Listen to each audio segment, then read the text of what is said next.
সুপ্রভাত, আবার চলে এলাম সকলের সামনে আমাদের রান্নাঘরে।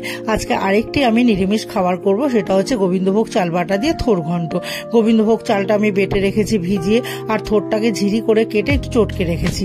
এবার কড়াইতে তেল দিয়ে, এবার তেলটা গরম হলে জিরে, তেজপাতা, শুকনো লঙ্কা ফোড়ন দিয়ে আলুগুলোকে দিয়ে দিয়েছি। আলুটাকে একটু নাড়াচাড়া করে ভাজা ভাজা হলে তখন ওর মধ্যে টমেটো, আদা বাটা, জিরের গুঁড়ো, ধনের গুঁড়ো, কাঁচা লঙ্কা চেরা, পরিমাণ মতো নুন, হলুদ, স্বাদ মতো চিনি আর কাজু কিশমিশটা এগুলোকে দিয়ে ভালো করে নাড়িয়ে চাড়িয়ে কিছুটা গোবিন্দভোগ চাল বাটাটা আগে দিয়ে দেবো। দিয়ে ভালো করে মশলাটাকে কষিয়ে এবার থোরটাকেও দিয়ে দেবো।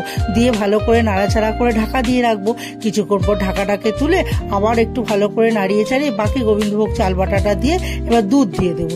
দিয়ে ভালো করে মশলাটাকে পুরোটা দুধটাকে মিশিয়ে এবার নাড়তে নাড়তে যখন টেনে আসবে তখন ঘি আর গরম মশলা দিয়ে নাড়িয়ে চাড়িয়ে নামিয়ে নেবো।